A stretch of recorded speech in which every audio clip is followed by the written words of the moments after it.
The Hall of the Grand Concord was a place where words were supposed to hold more power than weapons, where generations of kings, queens, admirals, and scholars from across the galaxy gathered beneath a ceiling of living crystal that pulsed like a heartbeat of stars. At its center, the newest generation of leadership was being tested, a ritual where the heirs of great civilizations would meet, debate, and spar in wit and diplomacy. And that was when it happened. The 21-year-old alien royal, heir to the Empire of Serac, rose with all the arrogance of someone who had never once been told no in his life. Prince Cariel towered over the assembly, clad in woven armor of solar thread, his silver crest flashing under the starlight ceiling.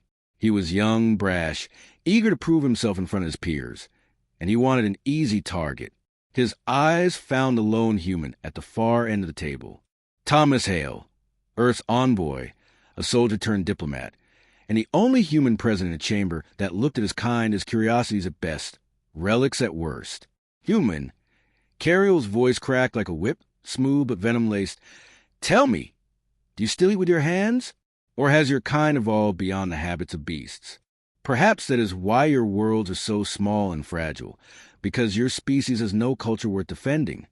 Laughter spread among some of the gathered heirs, though others shifted uneasily. Humanity's reputation was complicated.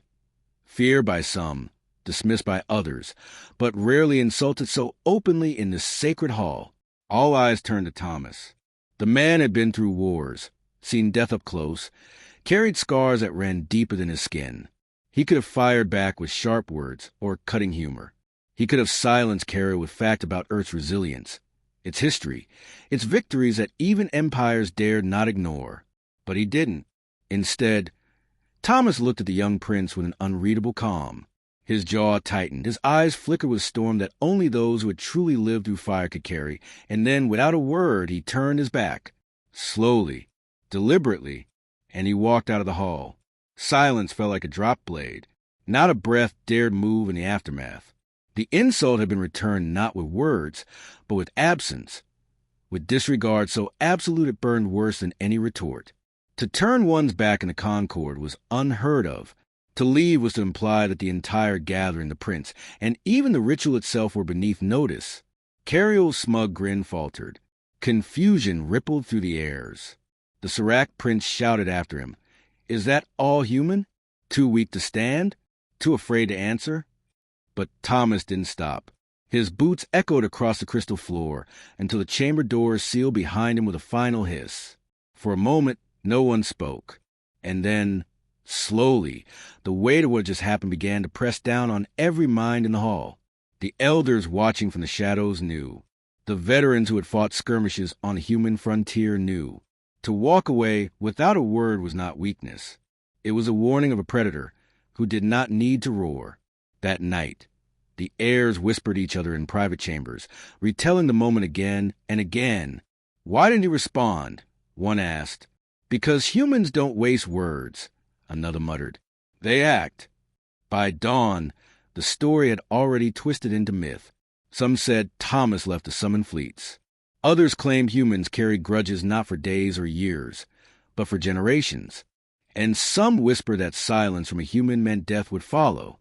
Cariel, though arrogant, was not a fool.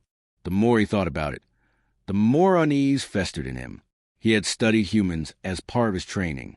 He had read of their wars, how they had fought enemies stronger and older and strange in themselves, and yet somehow survived.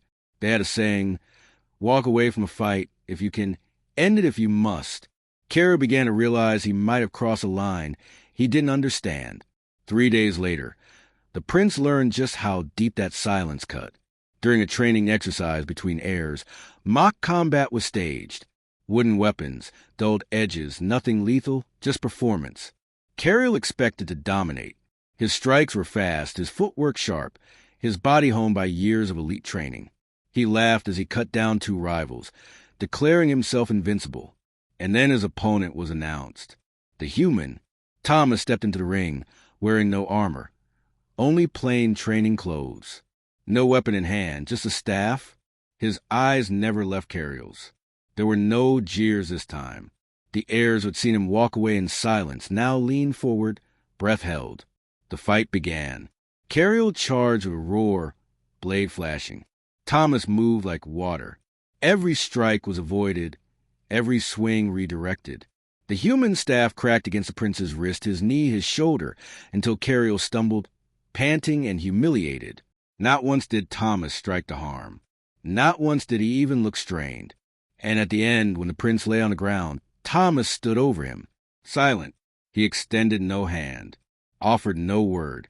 He simply turned, placed the staff down, and walked away again. The hall shook with whispers. The lesson was carved in stone that day. When a human walks away, it is not surrender, it is mercy. When they fight, it is not to prove, but to end. The heirs who had once laughed at Cariel's insult now looked at him with pity. He had marked himself as reckless, blind to the weight of his own words. Meanwhile, the legend of Thomas Hale spread beyond the Concord.